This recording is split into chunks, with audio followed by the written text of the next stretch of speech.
ಓಂ ಶಾಂತಿ. ದಿನಾಂಕ 30/4/2025. ಪ್ರಾರ್ಥನಾ ಮುರಳಿ. ಓಂ ಶಾಂತಿ. ಬಾಬ್ದಾದ ಮಧುಬನ. ಇಂದಿನ ಪರಮಾತ್ಮನ ಮಹಾವಾಕ್ಯಗಳಾಗಿದೆ. ಪರಮಾತ್ಮ ತಂದೆ ತಿಳಿಸ್ತಾ ಇದ್ದಾರೆ, ಪರಮಾತ್ಮ ತಂದೆ ಬಂದಿರೋದೇ ನಾವೆಲ್ಲ ಆತ್ಮಗಳನ್ನು ಉತ್ತಮ ಪುರುಷರನ್ನಾಗಿ ಮಾಡುವುದಕ್ಕೋಸ್ಕರ, ಅಂದರೆ ಪುರುಷೋತ್ತಮರನ್ನಾಗಿ ಮಾಡುವುದಕ್ಕೋಸ್ಕರ ತಂದೆ ಇಲ್ಲಿಗೆ ಬಂದಿದ್ದಾರೆ. ಯಾವುದರ ಮುಖಾಂತರ?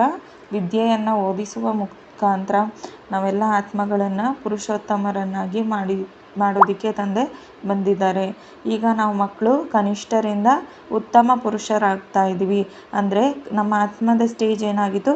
ಕನಿಷ್ಠದಲ್ಲಿತ್ತು, ಅಂದರೆ ತಮೋ ಪ್ರಧಾನದಲ್ಲಿತ್ತು. ಈಗ ಅದೇ ಆತ್ಮ ಪಾವನವಾಗಿ ಸತೋಪ್ರಧಾನಕ್ಕೆ ಹೋಗುವುದಕ್ಕೋಸ್ಕರ ವಿದ್ಯೆಯನ್ನು ಓದ್ತಾ ಇದೆ. ಅದರಿಂದ ತಂದೆ ಏನು ಹೇಳ್ತಿದ್ದಾರೆ ಅಂದರೆ, ನಾವೀಗ ಕನಿಷ್ಠರಿಂದ ಉತ್ತಮರಾಗುವಂತಹ ಪುರುಷಾರ್ಥದಲ್ಲಿ ನಾವು ತೊಡಗಿದ್ದೇವೆ. ಅದರಿಂದ ಎಲ್ಲರಿಗಿಂತ ಉತ್ತಮರು ದೇವತೆಗಳಾಗಿದ್ರಲ್ವ, ಆ ರೀತಿ ನಾವು ಮಕ್ಕಳಿಗೆ ತಯಾರು ಆಗ್ತಾ ಇದ್ದೀವಿ. ನಾವು ಮಕ್ಕಳೇ ಯಾರಾಗಿದ್ವಿ? ದೇವತೆಗಳಾಗಿದ್ವಿ. ಈಗ ನಾವು ಮಕ್ಕಳೇ ಏನಾಗಿದ್ವಿ? ಶೂದ್ರರಾಗಿದ್ವಿ. ಈಗ ನಾವು ಮಕ್ಕಳೇ ಬ್ರಾಹ್ಮಣರಾಗಿದ್ದೀವಿ. ಮತ್ತು ನಾವು ಬ್ರಾಹ್ಮಣ ಮಕ್ಕಳೇ ಏನಾಗ್ತೀವಿ? ದೇವತೆಗಳಾಗ್ತೀವಿ. ಈ ರೀತಿ ನಾವು ಎಲ್ಲ ವರ್ಣಗಳಲ್ಲಿ ಬಂದ್ವಲ್ಲ. ಈಗ ಪರಂಧಾಮದಿಂದ ಯಾವಾಗ ಆತ್ಮ ಪಾತ್ರ ಮಾಡೋದಕ್ಕೆ ಇಳಿಯುತ್ತೆ, ಆವಾಗ ದೇವತಾ ವರ್ಣದಲ್ಲಿ ಬಂದ್ವಿ, ಜೊತೆಗೆ ಕ್ಷತ್ರಿಯ ವರ್ಣದಲ್ಲಿ ಬಂದ್ವಿ, ಜೊತೆಗೆ ವೈಶ್ಯ ವರ್ಣದಲ್ಲಿ ಬಂದ್ವಿ, ಜೊತೆಗೆ ಶೂದ್ರ ವರ್ಣದಲ್ಲಿ ಬಂದ್ವಿ. ಈಗ ಬ್ರಾಹ್ಮಣ ವರ್ಣದಲ್ಲಿ ಇದ್ದೀವಿ. ಈಗ ಬ್ರಾಹ್ಮಣರಾಗಿದ್ದೀವಿ. ಯಾರು ಬ್ರಾಹ್ಮಣ ವರ್ಣದಲ್ಲಿ ಬರ್ತಾರೆ ಅಂತಹ ಮಕ್ಕಳೇ ಮತ್ತೆ ಏನಾಗ್ತಾರೆ? ದೇವತೆಗಳಾಗ್ತಾರೆ. ಈಗ ಈ ಪ್ರೀತಿ ಮಾಡುವಂತಹ ತಂದೆ ಬಂದು ನಮ್ಮನ್ನು ಓದಿಸ್ತಾ ಇದ್ದಾರೆ. ನಮಗೆ ವಿದ್ಯೆಯನ್ನು ಕೊಟ್ಟು ಓದಿಸಿ ನಮ್ಮನ್ನು ಪುರುಷೋತ್ತಮರನ್ನಾಗಿ ಮಾಡ್ತಾ ಇದ್ದಾರೆ. ಯಾಕಂದರೆ ಸತ್ಯಯುಗದಲ್ಲಿ ನಾವು ದೇವತೆಗಳಾಗಬೇಕಂದ್ರೆ ಈ ಯುಗದಲ್ಲಿ ನಾವು ಓದಿ ಅದರ ಪ್ರಾರಬ್ಧವನ್ನು ಸತ್ಯಯುಗದಲ್ಲಿ ಅನುಭವ ಮಾಡ್ತೀವಿ. ಈ ಜನ್ಮದಲ್ಲೂ ಸಹ ಅನುಭವ ಆಗುತ್ತೆ. ಯಾಕಂದರೆ ಬಾಬಾ ಏನು ಹೇಳ್ತಾರೆ? 21 ಜನ್ಮ ಅಂತ ಹೇಳ್ತಾರಲ್ವ. ಸತ್ಯಯುಗದಲ್ಲಿ ಎಷ್ಟು? 8 ಜನ್ಮ, ತ್ರೇತಾಯುಗದಲ್ಲಿ 12 ಜನ್ಮ, ಜೊತೆಗೆ ಇಲ್ಲೊಂದು ಜನ್ಮ, 21 ಜನ್ಮ ಅಂತ ಹೇಳ್ತಾರಲ್ವ. ಈ ಜನ್ಮದಲ್ಲೇ ನಾವು ಅದರ ಅನುಭವವನ್ನು ಮಾಡುವುದಕ್ಕೆ ನಾವೇನು ಮಾಡಬೇಕು? ತಂದೆ ಏನು ವಿದ್ಯೆಯನ್ನು ಕೊಡ್ತಾ ಇದ್ದಾರೆ ಅದನ್ನು ಪೂರ್ತಿ ಗಮನ ಕೊಟ್ಟು ಓದಿ ಅದನ್ನು ಧಾರಣೆ ಮಾಡಿದಾಗ, ಪ್ರಾಕ್ಟಿಕಲಾಗಿ ತಂದಾಗ ಏನಾಗುತ್ತೆ? ಈ ಜನ್ಮದಲ್ಲೇ ಪರಿವರ್ತನೆ ಕಾಣಿಸುತ್ತೆ. ನಮಗೆ ಈ ಜನ್ಮದಲ್ಲೇ ಪರಿವರ್ತನೆ ಕಾಣಿಸ್ಬೇಕು. ಆವಾಗಲೇ ಏನಾಗುತ್ತೆ? ನಾವು ಶ್ರೇಷ್ಠ ಪದವಿಗೆ ಯೋಗ್ಯರಾಗ್ತಾ ಇದ್ದೀವಿ ಅಂತ ಗೊತ್ತಾಗುತ್ತೆ. ಈ ಜನ್ಮದಲ್ಲಿ ಪರಿವರ್ತನೆ ಕಾಣಿಸಿಲ್ಲ ಅಂದರೆ ನಾವಲ್ಲಿ ಇನ್ನೂ ಯೋಗ್ಯರಾಗಿಲ್ಲ ಅಂತ ಅರ್ಥ.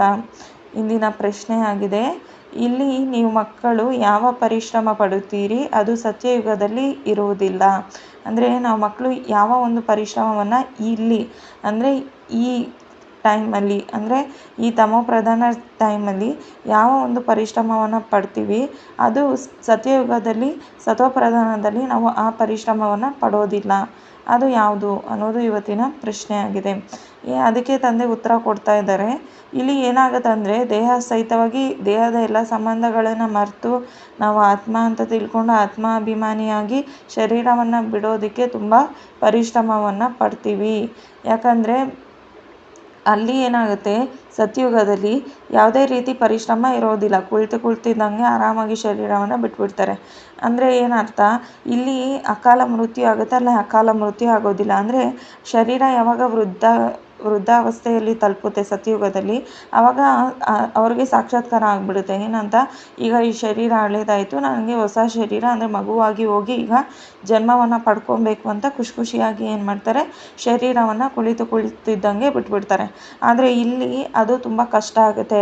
ಯಾಕಂದರೆ ಇಲ್ಲಿ ನಾವು ದೇಹದ ಜೊತೆ ಅಟ್ಯಾಚ್ಮೆಂಟಲ್ಲಿ ಬಂದುಬಿಟ್ಟಿರ್ತೀವಿ, ದೇಹದ ಸಂಬಂಧಗಳ ಜೊತೆ ಅಟ್ಯಾಚ್ಮೆಂಟಲ್ಲಿ ಬಂದುಬಿಟ್ಟಿರ್ತೀವಿ, ಆತ್ಮಾಭಿಮಾನಿಗಳಾಗಿ ಇರೋದಿಲ್ಲ. ಅದರಿಂದ ಏನಾಗುತ್ತೆ?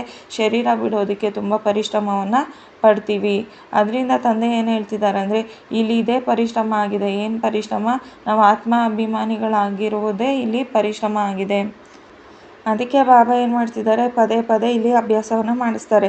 ಏನಂತ, ನಾನು ಯಾರು, ನಾನು ಆತ್ಮ ಆಗಿದ್ದೇನೆ, ನಾನಿಲ್ಲಿ ಪಾತ್ರ ಮಾಡೋದಕ್ಕೆ ಬಂದಿದ್ದೇನೆ, ಇದು ಹಳೆಯ ಪ್ರಪಂಚ ಆಗಿದೆ, ಇದು ಹಳೆಯ ಶರೀರ ಆಗಿದೆ, ಇದನ್ನು ಬಿಟ್ಟು ಶರೀರ ಹೊಸ ಪ್ರಪಂಚಕ್ಕೆ ಹೋಗಬೇಕಾಗಿದೆ ಅನ್ನುವಂತಹ ಅಭ್ಯಾಸವನ್ನು ಇಲ್ಲಿ ಪರಿಶ್ರಮ ಪಟ್ಟು ಮಾಡಿದಾಗಲೇ ಏನಾಗುತ್ತೆ, ಸತ್ಯಯುಗದಲ್ಲಿ ನ್ಯಾಚುರಲ್ ಆಗಿ ಶರೀರ ಬಿಟ್ಬಿಡ್ತೀವಿ. ಸತ್ಯಯುಗದಲ್ಲಿ ಪರಿಶ್ರಮ ಪಡುವಂತಹ ಅವಶ್ಯಕತೆಯೇ ಇರೋದಿಲ್ಲ. ಇಲ್ಲಿ ಅಭ್ಯಾಸ ಬೇಕು. ಯಾಕಂದರೆ ಇಲ್ಲಿ ನಮಗೆ ಏನಾಗಿರುತ್ತೆ, ವಿಕಾರಗಳ ವಶ ಆಗಿರ್ತೀವಲ್ಲ, ದೇಹದಲ್ಲಿ ತುಂಬ ಅಟ್ಯಾಚ್ಮೆಂಟ್ ಒಳಗೆ ಬಂದುಬಿಟ್ಟಿರ್ತೀವಲ್ಲ, ಅದರಿಂದ ಇಲ್ಲಿ ಕಷ್ಟ ಆಗುತ್ತೆ.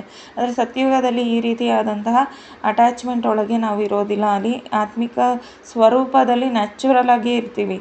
ಅದರಿಂದ ಏನಾಗುತ್ತೆ, ಅಲ್ಲಿ ಯಾವುದೇ ರೀತಿಯಾದಂತಹ ಅಭ್ಯಾಸದ ಅವಶ್ಯಕತೆ ಇರೋದಿಲ್ಲ. ಇಲ್ಲಿ ನಾವು ಪರಿಶ್ರಮ ಪಟ್ಟು ಅಭ್ಯಾಸ ಮಾಡಬೇಕಾಗುತ್ತೆ ಅಂತ ತಂದೆ ತಿಳಿಸ್ತಾ ಇದ್ದಾರೆ. ಇಂದಿನ ಧಾರಣೆಯ ಪಾಯಿಂಟ್ಸ್ ಆಗಿದೆ. ತಂದೆ ಏನು ಹೇಳ್ತಿದ್ದಾರೆ ಅಂದರೆ, ಹೇಗೆ ಬ್ರಹ್ಮ ತಂದೆಯು ತನ್ನ ಸರ್ವಸ್ವವನ್ನು ವರ್ಗಾವಣೆ ಮಾಡಿಬಿಟ್ರು, ಅಂದರೆ ಟ್ರಾನ್ಸ್ಫರ್ ಮಾಡಿಬಿಟ್ರು ಯಾರಿಗೆ, ಪರಮಾತ್ಮನಿಗೆ. ಹೇಗೆ ಅವರು ಸಂಪೂರ್ಣ ಏನೇನೆಲ್ಲ ಅಧಿಕಾರ ಇದೆ ಅದನ್ನೆಲ್ಲ ತಂದೆಗೆ ಕೊಟ್ಬಿಟ್ರು. ಯಾಕಂದರೆ ಅವ್ರಿಗೆ ಗೊತ್ತು, ಎಲ್ಲವನ್ನು ಕೊಟ್ಟಿರುವಂಥವರು ತಂದೆ ಅಂದಮೇಲೆ ತಂದೆನೇ ಎಲ್ಲದರ ಜವಾಬ್ದಾರಿಯನ್ನು ತಗೊಂಡ್ಕೊತಾರೆ. ನಂದಂತ ಇಲ್ಲಿ ಏನೂ ಇಲ್ಲ, ಇದೆಲ್ಲ ಪರಮಾತ್ಮ ಕೊಟ್ಟಿರುವಂಥದ್ದು ಅಂತ ಹೇಳಿ ಏನು ಮಾಡ್ತಾರೆ, ಒಂದೇ ಸೆಕೆಂಡಲ್ಲಿ ತನ್ನ ಸರ್ವಸ್ವವನ್ನು ಸಹ ಏನು ಮಾಡ್ತಾರೆ, ಟ್ರಾನ್ಸ್ಫರ್ ಮಾಡಿಬಿಟ್ಟು ಪೂರ್ತಿ ಅಧಿಕಾರವನ್ನು ತಂದೆಗೆ ಕೊಟ್ಬಿಡ್ತಾರೆ, ಪರಮಾತ್ಮನಿಗೆ. ಯಾವುದೇ ರೀತಿ ಯೋಚಿಸಿಲ್ಲ ಅವರು. ತಂದೆ ಅದೇ ರೀತಿ ಈಗ ನಾವು ಮಕ್ಕಳು ಏನು ಮಾಡಬೇಕು, ಬ್ರಹ್ಮ ತಂದೆಯನ್ನು ಅನುಸರಿಸಬೇಕು. 21 ಜನ್ಮಗಳ ಪ್ರಾರಬ್ಧವನ್ನು ಈಗ ಜಮಾ ಮಾಡ್ಕೊಬೇಕು ಅಂತ ತಂದೆ ತಿಳಿಸ್ತಾ ಇದ್ದಾರೆ. ಹೇಗೆ ಬ್ರಹ್ಮ ತಂದೆ ಒಂದು ಸೆಕೆಂಡು ಯೋಚಿಸಿಲ್ಲದೆ ಅವ್ರೇನು ಮಾಡಿದ್ರು, ಕಂಪ್ಲೀಟ್ ಪರಮಾತ್ಮನಿಗೆ ಮನಸ ವಾಚ ಕರ್ಮ ತನು ಮನ ಧನ ಸಮಯ ಸಂಕಲ್ಪ ಶ್ವಾಸ ಪ್ರತಿಯೊಂದೂ ಸಹ ಪರಮಾತ್ಮನಿಗೆ ಅರ್ಪಿಸಿ ತಮ್ಮ ಜೀವನವನ್ನು ಸಫಲ ಮಾಡಿಕೊಂಡ್ರು. ಅದೇ ರೀತಿ ಈಗ ನಮ್ಮ ಮಕ್ಕಳು ಸಹ ನಾವು ತಂದೆಗೆ ಸಮರ್ಪಣೆ ಆಗಬೇಕು ಅಂತ ತಂದೆ ಹೇಳ್ತಿದ್ದಾರೆ. ಮತ್ತು ಇದೇ ಅಭ್ಯಾಸವನ್ನು ಮಾಡಬೇಕು. ಏನಂತ, ಅಂತ್ಯಕಾಲದಲ್ಲಿ ಬರೀ ಒಬ್ಬ ತಂದೆ ನೆನಪೇ ಇರಬೇಕು. ಏನಾಗುತ್ತೆ, ಇವಾಗ ಯಾರ್ಯಾರೆಲ್ಲ ನೆನಪಿನಲ್ಲಿ ಇರ್ತಾರೆ ಅದೇ ನೆನಪು ನಾವು ಶರೀರ ಬಿಡಬೇಕಾದ್ರೂ ಬರುತ್ತೆ. ಈಗ ಶರೀರ ಬಿಡಬೇಕಾದ್ರೆ ಪರಮಾತ್ಮನ ನೆನಪಿರ್ಬೇಕಂದ್ರೆ ನಾವು ಏನು ಮಾಡಬೇಕು, ಎಲ್ಲದರಿಂದ ನಮ್ಮ ಬುದ್ಧಿಯೋಗವನ್ನು ತೆಗೆದು ಒಬ್ಬ ಪರಮಾತ್ಮನ ಜೊತೆ ನಮ್ಮ ಬುದ್ಧಿಯೋಗವನ್ನು ಜೋಡಣೆ ಮಾಡಬೇಕು. ಆವಾಗಲೇ ಏನಾಗುತ್ತೆ, ಅಂತ್ಯಕಾಲದಲ್ಲಿ ನಾವು ಈ ಶರೀರವನ್ನು ಒಬ್ಬ ತಂದೆಯ ನೆನಪಿನಲ್ಲಿ ಬಿಡೋದಕ್ಕೆ ಸಾಧ್ಯ ಆಗುತ್ತೆ. ಇಲ್ಲಾಂದರೆ ಏನಾಗುತ್ತೆ, ಮಿತ್ರ ಸಂಬಂಧಿಗಳು ಅಥವಾ ಯಾವುದೋ ಒಂದು ದೇಹದಾರಿಗಳು ನೆನಪು ಬಂದುಬಿಡ್ತಾರೆ. ಮತ್ತು ನಾವು ಅವ್ರ ನೆನಪಲ್ಲಿ ಶರೀರ ಬಿಟ್ಟರೆ ನಾವೇನಾಗ್ತೀವಿ, ಮತ್ತು ಶ್ರೇಷ್ಠ ಜನ್ಮ ಪಡ್ಕೊಳ್ಳೋದಕ್ಕೆ ಸಾಧ್ಯ ಇಲ್ಲ. ಶ್ರೇಷ್ಠ ಜನ್ಮ ಪಡ್ಕೊಂಡ್ರೂ ಈ ಜ್ಞಾನದ ಆಧಾರದ ಮೇಲೆ ತುಂಬ ಕಮ್ಮಿ ಪದವಿಯಲ್ಲಿ ಬಂದುಬಿಡ್ತೀವಿ. ಅದಕ್ಕೆ ತಂದೆ ಏನು ಹೇಳ್ತಿದ್ದಾರೆ ಅಂದರೆ, ಇನ್ನೊಂದು ಶರೀರ ಬಿಡಬೇಕಾದ್ರೆ ಅಷ್ಟು ಈಸಿಯಾಗಿ ಶರೀರ ಬಿಡೋದಕ್ಕೆ ಆಗೋದಿಲ್ಲ. ಮಿತ್ರ ಸಂಬಂಧಿಗಳಾಗಿರ್ಬೋದು ಅಥವಾ ಯಾವುದೇ ಒಂದು ಶರೀರಧಾರಿಗಳ ನೆನಪಿದ್ದಾಗ ಶರೀರವನ್ನು ಅಷ್ಟು ಸುಲಭವಾಗಿ ಆತ್ಮ ಬಿಡೋದಕ್ಕೆ ಸಾಧ್ಯ ಆಗೋದಿಲ್ಲ. ತುಂಬ ಹಿಂಸೆಯಿಂದ ಶರೀರ ಬಿಡಬೇಕಾಗುತ್ತೆ. ಅದೇ ತಂದೆ ನೆನಪಲ್ಲಿ ಇದ್ದಾಗ ಏನಾಗುತ್ತೆ, ಶರೀರವನ್ನು ಆರಾಮಾಗಿ ಆತ್ಮ ಬಿಟ್ಬಿಡುತ್ತೆ. ಅದರಿಂದ ಈಗ ನಮ್ಮದಂತೂ ಏನೂ ಇಲ್ಲ, ಎಲ್ಲವೂ ಸಹ ಯಾರ್ದಾಗಿದೆ, ತಂದೆ ಆಗಿದೆ. ತಂದೆ ಮತ್ತು ಆಸ್ತಿ ಇದೇ ಸ್ಮೃತಿಯಲ್ಲಿ ಇದ್ದು ನಾವು ಈ ಏನು ಎಕ್ಸಾಮ್ಸ್ ಪೇಪರ್ಸ್ ಬರುತ್ತೆ ನಮ್ಮ ಜೀವನದಲ್ಲಿ ಅದನ್ನು ಪಾಸ್ ಮಾಡಿದಾಗ ನಾವು ವಿಜಯಮಾಲೆಯಲ್ಲಿ ಬಂದುಬಿಡ್ತೀವಿ. ವಿಜಯಮಾಲೆಯಲ್ಲಿ ಬರಬೇಕಂದ್ರೆ ಏನು ಮಾಡಬೇಕು, ಪ್ರತಿಯೊಂದು ಸಹ ಯಾರ್ದಾಗಿದೆ, ತಂದೆದಾಗಿದೆ ಅನ್ನುವಂಥ ಸ್ಮೃತಿಯಲ್ಲಿ ಪ್ರತಿಯೊಂದು ಕರ್ಮವನ್ನು ಮಾಡಬೇಕು. ಇದರ ಅರ್ಥ ತಂದೆ ಏನು ಹೇಳ್ತಿದ್ದಾರೆ, ಇದರ ಅರ್ಥವನ್ನು ಉಲ್ಟಾ ತೊಗೊಬಾರ್ದು. ಪ್ರತಿಯೊಂದು ತಂದೆಯದಾಗಿದೆ ಅಂತ ಸ್ಮೃತಿಯಲ್ಲಿ ಇದ್ದು ಮಾಡಬೇಕು. ಮತ್ತು ಹಂಗಂತ ಹೇಳ್ಬಿಟ್ಟು ಎಲ್ಲವನ್ನು ಕೊಟ್ಬಿಟ್ಟು ನಿಮ್ಮ ಹತ್ರ ಏನೂ ಇಟ್ಕೊಬೇಡಿ, ನಿಮ್ಮ ಜೀವನನ ಮಾಡಬೇಡಿ, ಸುಮ್ಮನೆ ಕೂತ್ಕೊಂಡು ಯೋಗ ಮಾಡಿ ಅಂತ ತಂದೆ ಎಲ್ಲೂ ಹೇಳಿಲ್ಲ. ತಪ್ಪಾಗಿ ನಾವು ಅರ್ಥವನ್ನು ಮಾಡ್ಕೊಬಾರ್ದು. ತಂದೆ ಏನು ಹೇಳ್ತಾರೆ, ಎಲ್ಲೇ ಇರಿ, ಏನೇ ಮಾಡ್ತಾ ಇರಲಿ, ಎಲ್ಲ ತಂದೆಯದಾಗಿದೆ. ತಂದೆಗೆ ಪ್ರತಿಯೊಂದು ಲೆಕ್ಕವನ್ನು ಕೊಡಬೇಕು. ಯಾಕಂದರೆ ಈಗ ಮನೆಗೆ ಹಿರಿಯರು ಯಾರಾಗಿದ್ದಾರೆ, ಪರಮಾತ್ಮ ಆಗಿದ್ದಾರೆ, ಬಾಬ್ದಾದ ಆಗಿದ್ದಾರೆ. ಅವರು ಈ ಪ್ರತಿಯೊಂದು ಜವಾಬ್ದಾರಿಯನ್ನು ತೆಗೆದುಕೊಂಡಿದ್ದಾರೆ. ಪ್ರತಿಯೊಂದು ಖರ್ಚಿರ್ಬೋದು ಅಥವಾ ಪ್ರತಿಯೊಂದು ಏನೇ ಇರ್ಬೋದು ಅದನ್ನು ಧನವನ್ನು ಸಫಲ ಮಾಡ್ಕೊಬೋದು. ಹೆಂಗೆ, ನಮ್ಮ ಖರ್ಚನ್ನು ಬಿಟ್ಟು ನಮಗೆ ಅಂತ ಇರುತ್ತಲ್ಲ, ಈಗ ಸೇವಿಂಗ್ಸ್ ಮಾಡ್ತಾ ಇರ್ತೀವಿ. ಈಗ ಒಂದು ಪಾರ್ಟ್ ಸೇವಿಂಗ್ಸ್ಗೂ ಇಟ್ಕೊಬೇಕು, ಜೊತೆಗೆ ಒಂದು ಪಾರ್ಟ್ ಸೇವೆಗಂತಲೂ ಕೊಡಬೇಕು. ಈ ರೀತಿ ನಾವು ನಿಸ್ವಾರ್ಥತೆಯಿಂದ ಇರಬೇಕು. ಪ್ರತಿಯೊಂದು ತಂದೆ ಕೊಟ್ಟಿದ್ದಾರೆ, ಯಾವುದೂ ಸಹ ವೇಸ್ಟು ಮಾಡಬಾರ್ದು. ಈ ಸ್ಮೃತಿಯಲ್ಲಿದ್ದು ಪ್ರತಿಯೊಂದನ್ನು ನಾವು ಮಾಡ್ತಾ ಹೋಗಬೇಕು. ಎಲ್ಲದರಲ್ಲ ಬ್ಯಾಲೆನ್ಸ್ ಇರಬೇಕು. ಅದರಿಂದ ಜ್ಞಾನವನ್ನು ಯಥಾರ್ಥವಾಗಿ ಅರ್ಥ ಮಾಡ್ಕೊಬೇಕು. ಇಂದಿನ ವರದಾನ ಆಗಿದೆ. ಮನಸ್ಸಿನ ಮೇಲೆ ಪೂರ್ತಿ ಗಮನ ಕೊಡುವಂತಹ ಏರುವ ಕಲೆಯ ಅನುಭವಿ ವಿಶ್ವ ಪರಿವರ್ತಕ ಭವ ಅಂತ ಹೇಳ್ತಿದ್ದಾರೆ. ಅಂದರೆ ಮನಸ್ಸಿನ ಮೇಲೆ ಯಾಕೆ ಪೂರ್ಣ ಗಮನ ಕೊಡಬೇಕು ಅಂದರೆ, ಮನಸ್ಸಿನ ಸಂಕಲ್ಪ ಏನಾಗುತ್ತೆ, ಓಡ್ತಾನೇ ಇರುತ್ತೆ. ಈ ಮನಸ್ಸಿನ ಸಂಕಲ್ಪವನ್ನು ನಾವು ಹಿಡಿತದಲ್ಲಿ ಫಸ್ಟು ತಗೊಂಬರ್ಬೇಕಾಗುತ್ತೆ. ಅದರಿಂದ ತಂದೆ ಏನು ಹೇಳ್ತಿದ್ದಾರೆ, ಮನಸ್ಸಿನ ಮೇಲೆ ಪೂರ್ತಿ ಗಮನವನ್ನು ಕೊಡುವಂತಹ ಏರುವ ಕಲೆಯ ಅನುಭವ ಅಂದರೆ ತಂದೆಯ ಏನು ಅನುಭವ ಮಾಡ್ತಾ ಇದ್ದೀವಿ, ಆ ಅನುಭವದಲ್ಲಿ ನಾವು ಮೇಲೆ ಬರುವಂತಹ ಅನುಭವವನ್ನು ಮಾಡಬೇಕು. ಆವಾಗ ಏನಾಗುತ್ತೆ, ವಿಶ್ವ ಪರಿವರ್ತಕರಾಗೋದಕ್ಕೆ ಸಾಧ್ಯ ಆಗುತ್ತೆ. ಅದರಿಂದ ಈ ಅಂತಿಮ ಸಮಯದಲ್ಲಿ ಏನಾಗುತ್ತೆ ಅಂದರೆ, ಮನಸ್ಸಿನ ಮೂಲಕನೇ ವಿಶ್ವದ ಪರಿವರ್ತನೆ ಮಾಡುವ ಕಾರ್ಯದಲ್ಲಿ ನಾವೆಲ್ಲ ಮಕ್ಕಳು ನಿಮಿತ್ತರಾಗಬೇಕಾಗುತ್ತೆ. ಯಾಕೆ ಅಂದರೆ, ಇವಾಗ ಜ್ಞಾನವನ್ನು ಹೇಳುವಂತಹ ಪಾಠ ಮುಗೀತು, ಕೇಳುವಂತಹ ಪಾಠ ಮುಗೀತು. ಈಗ ಅನುಭವದಲ್ಲಿ ಬರುವಂತಹ ಸಮಯ ಆಗಿದೆ. ಮನಸ್ಸಿನಲ್ಲಿಯೂ ಸಹ ಮನಸ್ಸಿನ ಮುಖಾಂತರ ತಂದೆಯ ಶಕ್ತಿ ಹರಡುವುದನ್ನು ನಾವು ಅನುಭವವನ್ನು ಮಾಡಬೇಕಾಗುತ್ತೆ. ಅದಕ್ಕೆ ತಂದೆ ಏನು ಹೇಳ್ತಾರೆ, ನಿಮ್ಮ ಕೈಲಿ ಏನಾಗಿಲ್ಲ ಅಂದರೆ ಮನ್ಮನಾಭವ ಆದರೂ ಮಾಡಿ ಅಂತ. ಮನ್ಮನಾಭವ ಅಂದರೆ ಏನು, ಪರಮಾತ್ಮನಿಗೆ ಮನಸ್ಸನ್ನು ಜೋಡಣೆ ಮಾಡಿ, ಅಂದರೆ ಪರಮಾತ್ಮನಿಗೆ ನಮ್ಮ ಮನಸ್ಸನ್ನು ಕೊಟ್ಟು ಮನಸ್ಸಿನಿಂದ ಪರಮಾತ್ಮನ ಶಕ್ತಿ ಏನು ಹರಿಯುತ್ತೆ ಅದರ ಅನುಭವವನ್ನು ಬುದ್ಧಿಯ ಮುಖಾಂತರ ಮಾಡುವಂಥದ್ದು. ಈಗ ಮನಸ್ಸನ್ನು ಪರಮಾತ್ಮನಿಗೆ ಕೊಟ್ಟಾಗ ಪ್ರತಿಯೊಂದು ಸಂಕಲ್ಪ, ಶ್ವಾಸ, ಸಮಯ ಎಲ್ಲವೂ ಸಹ ಯಾರ್ದಾಗುತ್ತೆ, ಪರಮಾತ್ಮನದ್ದಾಗುತ್ತೆ. ಈ ಸಮಯದಲ್ಲಿ ಮನಸ ಸೇವೆಯ ಮುಖಾಂತರನೇ ವಿಶ್ವದ ಪರಿವರ್ತನೆ ಆಗೋದಕ್ಕೆ ಸಾಧ್ಯ. ಈ ಸೇವೆಯಲ್ಲಿ ನಾವೆಲ್ಲ ಮಕ್ಕಳು ಈಗ ನಿಮಿತ್ತರಾಗಬೇಕಾಗುತ್ತೆ. ಅದರಿಂದ ಈಗ ಮನಸ್ಸಿನ ಒಂದು ಸಂಕಲ್ಪವೂ ಸಹ ವ್ಯರ್ಥ ಆಗಬಾರ್ದು. ಒಂದು ಸಂಕಲ್ಪ ವ್ಯರ್ಥ ಆಯ್ತಂದರೆ ತುಂಬ ಕಳ್ಕೊಂಡ್ಬಿಡ್ತೀವಿ. ಮತ್ತು ಒಂದು ಸಂಕಲ್ಪ ಕೂಡ ಸಾಧಾರಣ ಅನ್ನುವಂಥದ್ದನ್ನು ಅಂದ್ಕೊಬಾರ್ದು. ಯಾಕಂದರೆ ಪ್ರತಿಯೊಂದು ಸಂಕಲ್ಪವೂ ಸಹ ಶ್ರೇಷ್ಠವಾಗಿರಬೇಕು. ಯಾವುದೇ ರೀತಿಯಾದಂಥ ಸಾಧಾರಣ ಅಂತ ನಾವು ಮಕ್ಕಳು ತಿಳ್ಕೊಬಾರ್ದು ಅಂತ ತಂದೆ ತಿಳಿಸ್ತಾ ಇದ್ದಾರೆ. ಈ ವರ್ತಮಾನ ಸಮಯದಲ್ಲಿ ಏನಾಗುತ್ತಂದರೆ, ಸಂಕಲ್ಪದ ಮುಖಾಂತರನೇ ಹಲ್ಚಲ್ ಬಂದ್ಬಿಡುತ್ತೆ. ಯಾವುದೇ ಒಂದು ಇರ್ಬೋದು, ಏನಾಗುತ್ತೆ, ನಮ್ಮ ಮನಸ್ಸಿನಲ್ಲಿ ಥಾಟ್ಸ್ ಕ್ರಿಯೇಟ್ ಆಗುತ್ತಲ್ಲ. ಈಗ ಫ್ಯೂಚರ್ ಏನಾಗುತ್ತೆ ಅಂತಲೇ ಗೊತ್ತಿಲ್ಲ. ಈಗ ಪಾಸ್ಟ್ ಏನಾಗಿದೆ ಅದೂ ಸಹ ನಮ್ಮ ಕೈಯಲ್ಲಿಲ್ಲ. ಆದರೂ ಸಹ ಏನಾಗುತ್ತೆ, ಅಯ್ಯೋ ಮುಂದೇನಾಗ್ಬಿಡುತ್ತೋ, ಅಯ್ಯೋ ಹಿಂದೆ ಈ ರೀತಿ ಆಯಿತು, ಈ ರೀತಿ ಏನಾಗೋಗುತ್ತೆ, ಸಂಕಲ್ಪದಲ್ಲಿ ನಾವು ಸಿಗಾಕೊಂಡ್ಬಿಡ್ತೀವಿ. ಅದರಿಂದ ಈ ಸಂಕಲ್ಪಗಳೇನಾಗುತ್ತೆ, ಥಾಟ್ಸು ಓಡ್ತಾನೆ ಇರುತ್ತೆ. ಇಲ್ಲಾಂದರೆ ಇವ್ರಂಗೆ ಅವ್ರಿಂಗೆ ಅವ್ರಂಗೆ ಇವ್ರಿಂಗೆ ಈ ರೀತಿ ಎಲ್ಲ ಏನಾಗೋಗುತ್ತೆ, ಹಲ್ಚಲ್ಲೊಳಗೆ ಬಂದುಬಿಡ್ತೀವಿ. ಅದರಿಂದ ತಂದೆ ಏನು ಹೇಳ್ತಿದ್ದಾರೆ, ಇದ್ರ ಕಡೆ ಗಮನವನ್ನು ಕೊಡಬೇಕು. ಏನು ಗಮನ ಕೊಡಬೇಕು, ಈ ಸಂಕಲ್ಪಗಳು ಯಾವುದೇ ರೀತಿ ವ್ಯರ್ಥವಾಗಿ ಹೋಗ್ತಾ ಇಲ್ಲ ತಾನೇ, ಇದನ್ನು ಆಗಾಗ ಚೆಕ್ ಮಾಡಿಕೊಂಡು ಆ ರೀತಿ ವ್ಯರ್ಥ ಅನಿಸಿದಾಗ ಪರಮಾತ್ಮನ ಜೊತೆ ಇಮ್ಮಿಡಿಯೇಟ್ ಏನು ಮಾಡಬೇಕು, ಮನಸ್ಸನ್ನು ಕನೆಕ್ಟ್ ಮಾಡ್ಕೊಂಡ್ಬಿಡ್ಬೇಕು. ಆವಾಗ ಏನಾಗುತ್ತೆ, ಯಾವಾಗಲೂ ನಿರಂತರ ಪರಮಾತ್ಮನ ಜೊತೆ ಮನಸ್ಸು ಕನೆಕ್ಟ್ ಆಗಿದ್ರೆ ವ್ಯರ್ಥ ಬರೋದಿಲ್ಲ. ಆದರೆ ನಾವೇನು ಮಾಡ್ತೀವಿ, ಈಚೆ ಹೋದಾಗ ಪರಮಾತ್ಮನನ್ನು ಮರ್ತೇ ಬಿಡ್ತೀವಿ. ಅದರಿಂದ ಏನಾಗುತ್ತೆ, ಸಂಕಲ್ಪಗಳು ಓಡ್ತಾನೆ ಇರುತ್ತೆ. ಈಗ ಈ ಸಮಯ ಏನಾಗಿದೆ, ಸಮಯ ಬದಲಾವಣೆ ಆಗುವಂತಹ ಸಮಯ ಆಗಿದೆ. ಪುರುಷಾರ್ಥದ ಗತಿಯೂ ಸಹ ಬದಲಾಗ್ತಾ ಇದೆ ಅಂದಾಗ ಸಂಕಲ್ಪದಲ್ಲಿಯೂ ಸಹ ನಾವು ಫುಲ್ ಸ್ಟಾಪ್ ಇಡೋದನ್ನು ಕಲಿಬೇಕಾಗಿದೆ. ಯಾವುದೇ ರೀತಿ ವ್ಯರ್ಥಕ್ಕೆ ಎಂಕರೇಜ್ ಅಥವಾ ಯಾವುದೇ ರೀತಿಯಾದಂಥ ನೆಗೆಟಿವ್ ಸಂಕಲ್ಪಕ್ಕೆ ನಾವು ಅದನ್ನು ಇಡಬಾರ್ದು. ನಾವು ಫುಲ್ ಸ್ಟಾಪ್ ಇಡಬೇಕು ಅಂತ ತಂದೆ ತಿಳಿಸ್ತಾ ಇದ್ದಾರೆ. ಯಾವಾಗ ಮನಸ್ಸಿನ ಮೇಲೆ ಇಷ್ಟು ಗಮನ ಇರುತ್ತೆ, ಆವಾಗ ನಾವು ಮಕ್ಕಳು ಏರುವಂತಹ ಕಲೆಯ ಮೂಲಕ ವಿಶ್ವವನ್ನು ಪರಿವರ್ತನೆ ಮಾಡುವುದಕ್ಕೆ ನಿಮಿತ್ತರಾಗ್ಬಿಡ್ತೀವಿ. ಅಂದರೆ ಯಾವಾಗ ಮನಸ್ಸಿನ ಕಡೆ ಅಟೆನ್ಷನ್ ಇರುತ್ತೆ, ಮನಸ್ಸು ಯಾವುದೇ ರೀತಿ ಬೇಡದೇ ಇರೋ ಕಡೆ ಹೋಗದೇ ಇರೋ ಥರ ನಿರಂತರ ಪರಮಾತ್ಮನ ಜೊತೆ ಜೋಡಣೆ ಆಗಿರುತ್ತೆ. ಪ್ರತಿ ಸಂಕಲ್ಪವೂ ಸಹ ಶ್ರೇಷ್ಠವಾಗಿರುತ್ತೆ. ಆವಾಗ ನಾವು ತಂದೆ ಏನು ತಿಳಿಸ್ತಾ ಇದ್ದಾರೆ ಅದರಲ್ಲಿ ಮುಂದೆ ಹೋಗ್ತಾ ಇರುವಂತಹ ಅನುಭವ ಆಗುತ್ತೆ. ನಾವು ಇನ್ನು ಮುಂದೆ ಹೋಗ್ತಾ ಇರುವಂತಹ ಅನುಭವ ಆಗ್ತಾ ಇದೆ ಅಂದರೆ ನಾವು ವಿಶ್ವ ಪರಿವರ್ತನೆ ಕಾರ್ಯದಲ್ಲಿ ತಂದೆಗೆ ಸಹಯೋಗಿಗಳಾಗಿ ನಿಮಿತ್ತರಾಗಿದ್ದೀವಿ ಅಂತ ಅರ್ಥ. ಅಲ್ಲಿ ಈ ರೀತಿ ಅನುಭವ ಆಗಿಲ್ಲ ಅಂದರೆ ನಾವಿನ್ನು ಆ ಕಾರ್ಯಕ್ಕೆ, ಪರಮಾತ್ಮನ ಕಾರ್ಯಕ್ಕೆ ಯಥಾರ್ಥವಾಗಿ ನಿಮಿತ್ತ ಆಗಿಲ್ಲ ಅಂತ ಅರ್ಥ. ಇಂದಿನ ಸ್ಲೋಗನ್ ಆಗಿದೆ, ಕರ್ಮದಲ್ಲಿ ಯೋಗದ ಅನುಭವವಿರುವುದು ಅರ್ಥಾತ್ ಕರ್ಮಯೋಗಿಗಳಾಗುವುದು.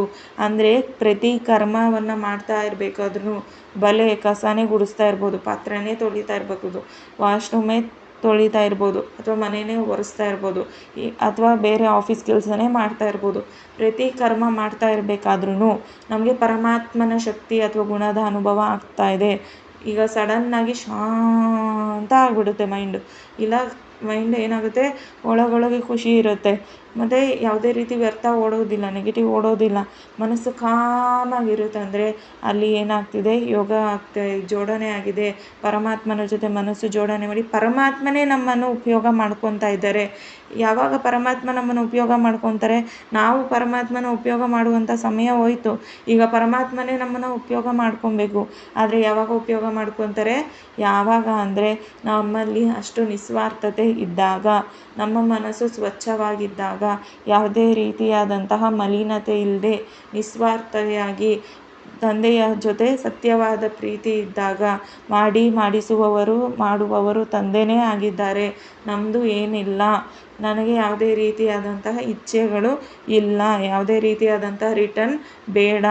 ಈ ರೀತಿಯಾಗಿ ಇದ್ದು ಯಾರು ನಿಸ್ವಾರ್ಥತೆಯಿಂದ ಇರ್ತಾರೆ ಅಂತಹ ಮಕ್ಕಳನ್ನು ತಂದೆ ಉಪಯೋಗ ಮಾಡ್ಕೊತಾರೆ. ಮತ್ತು ಯಾರಲ್ಲಿಯೂ ಸಹ ಸ್ವಲ್ಪವೂ ಸಹ ಅಶುದ್ಧ ಅಹಂಕಾರ ಇಲ್ಲದೆ ಇದ್ದರೆ ಮಾತ್ರ ತಂದೆ ಏನು ಮಾಡ್ತಾರೆ, ಉಪಯೋಗ ಮಾಡ್ಕೊತಾರೆ. ಇದರ ಅನುಭವ ಮಾಡೋದಕ್ಕೆ ಸಾಧ್ಯ. ಆವಾಗ ಏನಾಗುತ್ತೆ, ಪ್ರತಿ ಕರ್ಮದಲ್ಲೂ ಸಹ ಯೋಗದ ಅನುಭವ ಆಗುತ್ತೆ. ಆವಾಗ ನಾವೇನಾಗ್ತೀವಿ, ಕರ್ಮಯೋಗಿಗಳು ಆಗ್ತೀವಿ. ಅದರಿಂದ ಪ್ರತಿ ಕರ್ಮದಲ್ಲಿಯೂ ಯೋಗದ ಅನುಭವಿ ಆಗಿದ್ದೀವಿ ಅಂದರೆ, ಅನುಭವವನ್ನು ಮಾಡ್ತಾ ಇದ್ದೀವಿ ಅಂದರೆ ಅವರು ಯಾರಾಗಿರ್ತಾರೆ, ಕರ್ಮಯೋಗಿಗಳಾಗಿರ್ತಾರೆ ಅಂತ ತಂದೆ ತಿಳಿಸ್ತಾ ಇದ್ದಾರೆ. ಇಂದಿನ ಅವ್ಯಕ್ತ ಇಶಾರೆಯಾಗಿದೆ. ಕಂಬೈನ್ಡ್ ರೂಪದ ಸ್ಮೃತಿಯಿಂದ ಸದಾ ವಿಜಯಿಯಾಗಿರಿ. ತಾವು ಮತ್ತು ತಂದೆ, ನಾನು ನನ್ನ ತಂದೆ ಅಷ್ಟೇ.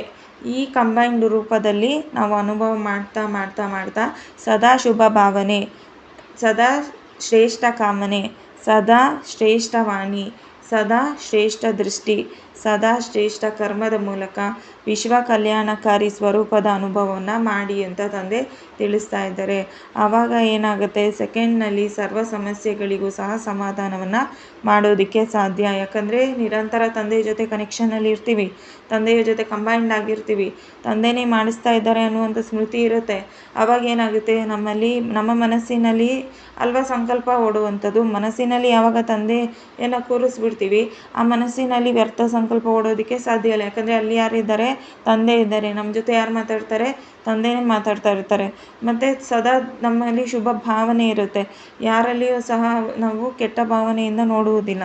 ಸದಾ ಶುಭ ಭಾವನೆ ಇರುತ್ತೆ, ಶ್ರೇಷ್ಠ ಕಾಮನೆ ಇರುತ್ತೆ. ಜೊತೆಗೆ ನಮ್ಮ ಮಾತು ಸಹ ಶ್ರೇಷ್ಠವಾಗಿರುತ್ತೆ, ದೃಷ್ಟಿಯೂ ಸಹ ಪ್ಯೂರ್ ಆಗಿರುತ್ತೆ. ಪ್ರತಿಯೊಂದು ಕರ್ಮವೂ ಸಹ ಏನಾಗುತ್ತೆ, ಶ್ರೇಷ್ಠ ಆಗಿರುತ್ತೆ. ಈ ರೀತಿ ಇದ್ದಾಗ ಏನಾಗುತ್ತೆ, ಇದ್ರ ಮೂಲಕ ವಿಶ್ವ ಕಲ್ಯಾಣಕಾರಿ ಮಾಡುವಂತಹ ಮಕ್ಕಳು ಆಗಿ ಆ ಸ್ವರೂಪದ ಅನುಭವವನ್ನು ಮಾಡೋದಕ್ಕೆ ಸಾಧ್ಯ ಆಗುತ್ತೆ. ಯಾಕಂದರೆ ನಿರಂತರ ಪರಮಾತ್ಮನ ಎನರ್ಜಿ ಫ್ಲೋ ಆಗ್ತಾ ಇರುತ್ತಲ್ವ. ಅದರಿಂದ ಸೆಕೆಂಡ್ನಲ್ಲಿ ಸರ್ವ ಸಮಸ್ಯೆಗಳನ್ನು ಸಹ ನಾವು ಪಾರು ಮಾಡಿಬಿಡ್ತೀವಿ. ಯಾವುದೇ ರೀತಿ ಸಮಸ್ಯೆಗಳಲ್ಲಿ ಸಿಗಾಕೊಳ್ಳೋದಿಲ್ಲ. ಅದರಿಂದ ತಂದೆ ಏನು ಹೇಳ್ತಿದ್ದಾರೆ, ಸದಾ ಒಂದು ಸ್ಲೋಗನ್ನ ನೆನ್ಪಿಟ್ಕೊಳ್ಳಿ, ಸಮಸ್ಯೆ ಆಗೋದಿಲ್ಲ, ಸಮಸ್ಯೆಯಿಂದ ಗಾಬರಿ ಆಗೋದಿಲ್ಲ. ಸಮಸ್ಯೆ ಏನಿದೆ ಅದನ್ನು ನಾನು ಯಾವುದೇ ರೀತಿಯಾದಂತಹ ಹಲ್ಚಲಲ್ಲಿ ಬರೋದಿಲ್ಲ ಸ್ವಯಂ. ಯಾಕಂದರೆ ನಾನೇ ಸಮಾಧಾನ ಸ್ವರೂಪದಲ್ಲಿ ಸ್ಥಿತರಾಗಿದ್ದೀನಿ. ಯಾಕಂದರೆ ನನ್ನ ಜೊತೆ ಬಾಬಾ ಇದ್ದಾರೆ, ನಾನು ಕಂಬೈನ್ಡ್ ಆಗಿದ್ದೇನೆ. ಪರಮಾತ್ಮ ನನ್ನ ಜೊತೆ ಇದ್ದಾಗ ಸಮಸ್ಯೆ ಯಾವುದೇ ರೀತಿಯಾದಂಥ ತೊಂದರೆ ಕೊಡೋದಕ್ಕೆ ಸಾಧ್ಯ ಇಲ್ಲ. ಯಾಕಂದರೆ ಸ್ವಯಂ ಸಮಾಧಾನ ಸ್ವರೂಪದಲ್ಲಿ ಸ್ಥಿತರಾಗಿದ್ದೀನಿ. ಮತ್ತು ಅನ್ಯರಿಗೂ ಸಹ ಸಮಾಧಾನವನ್ನು ಕೊಡುವೆವು ಅನ್ನುವಂತಹ ಈ ಸ್ಮೃತಿಯಲ್ಲಿ ಇದ್ದಾಗ ಸಫಲತಾ ಸ್ವರೂಪವನ್ನು ನಾವು ಅನುಭವ ಮಾಡ್ತೀವಿ. ಅದರಿಂದ ಯಾವಾಗ ಈ ಸ್ಟೇಜಲ್ಲಿ ಇರ್ತೀವಿ, ನಾವು ಸಮಸ್ಯೆ ಸ್ವರೂಪರಲ್ಲ, ಸಮಾಧಾನ ಸ್ವರೂಪದಲ್ಲಿದ್ದೀವಿ. ನಾವು ಪರಮಾತ್ಮನ ಜೊತೆ ಕಂಬೈನ್ಡ್ ಆಗಿದ್ದೇನೆ, ಸಮಸ್ಯೆಗೆ ಸಮಾಧಾನ ಸ್ವರೂಪನಾಗಿದ್ದೇನೆ, ಮತ್ತು ಅನ್ಯರಿಗೂ ಸಹ ಸಮಾಧಾನವನ್ನು ಕೊಡುತ್ತೇವೆ ಅನ್ನುವಂಥ ಈ ಸ್ಮೃತಿಯಲ್ಲಿ ಇದ್ದಾಗ ಸದಾ ಸಫಲತೆಯ ಸ್ವರೂಪವನ್ನು ಅನುಭವ ಮಾಡ್ತೀವಿ ಅಂತ ತಂದೆ ತಿಳಿಸ್ತಾ ಇದ್ದಾರೆ. ಓಂ ಶಾಂತಿ. ನಾನಾತ್ಮ ಚೈತನ್ಯ ಶಕ್ತಿ ಅನೇಕ ಜನ್ಮಗಳ ಅಂತಿಮ ಜನ್ಮದಲ್ಲಿ ಬ್ರಾಹ್ಮಣನಾಗಿ ಈ ಶರೀರದೊಳಗೆ ಬೃಕಟಿಯ ಮಧ್ಯದಲ್ಲಿ ವಿರಾಜಮಾನನಾಗಿದ್ದೇನೆ. ಬ್ರಹ್ಮ ಮುಖ ವಂಶಾವಳಿ ಬ್ರಾಹ್ಮಣನ ಪಾತ್ರ ಈಗ ನಾನು ಆತ್ಮ ಮಾಡುತ್ತಿದ್ದೇನೆ. ನನ್ನ ಆತ್ಮ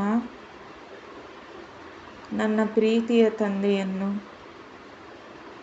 ಸದಾ ನನ್ನ ಜೊತೆ ಇಟ್ಟುಕೊಂಡಿದ್ದೇನೆ. ಪರಮಾತ್ಮ ತಂದೆಯನ್ನು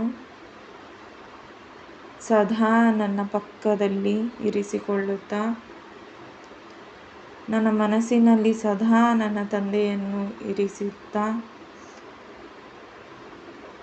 ಪ್ರತಿ ಕರ್ಮದಲ್ಲೂ ಸಹ ಅವರ ಮಾರ್ಗದರ್ಶನವನ್ನು, ಪ್ರತಿ ಹೆಜ್ಜೆಯಲ್ಲೂ ಸಹ ಅವರ ಶಕ್ತಿಯ ಅನುಭವ,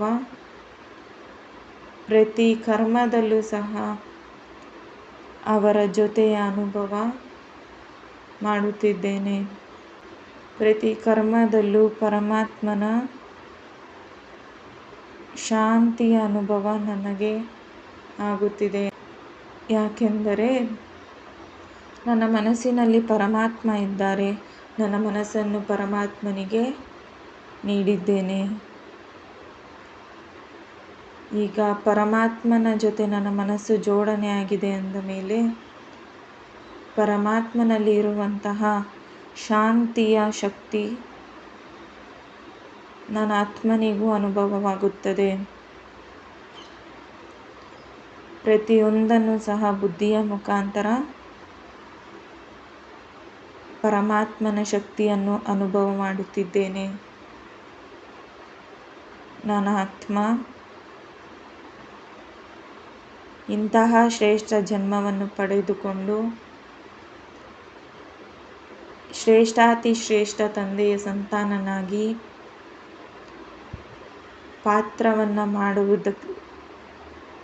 ಪಾತ್ರವನ್ನು ಮಾಡುತ್ತಾ ಅಪಾರವಾದ ಖುಷಿಯ ನಶೆಯಲ್ಲಿದ್ದೇನೆ. ಇಂತಹ ಶ್ರೇಷ್ಠ ಪಾತ್ರ ಸಿಕ್ಕಿರುವಂತಹ ನನ್ನ ಆತ್ಮ ನನ್ನ ತಂದೆಗೆ ಧನ್ಯವಾದವನ್ನು ತಿಳಿಸುತ್ತಿದ್ದೇನೆ. ಸ್ವಯಂ ಪರಮಾತ್ಮ ನನ್ನನ್ನು ಶ್ರೇಷ್ಠವನ್ನಾಗಿ ಮಾಡುತ್ತಿದ್ದಾರೆ. ಪ್ರತಿ ಹೆಜ್ಜೆಯಲ್ಲೂ ನನಗೆ ಪ್ರೀತಿಯನ್ನು ಕೊಟ್ಟು ಪಾಲನೆ ಮಾಡುತ್ತಿದ್ದಾರೆ. ಅಚ್ಚಾ, ಓಂ ಶಾಂತಿ.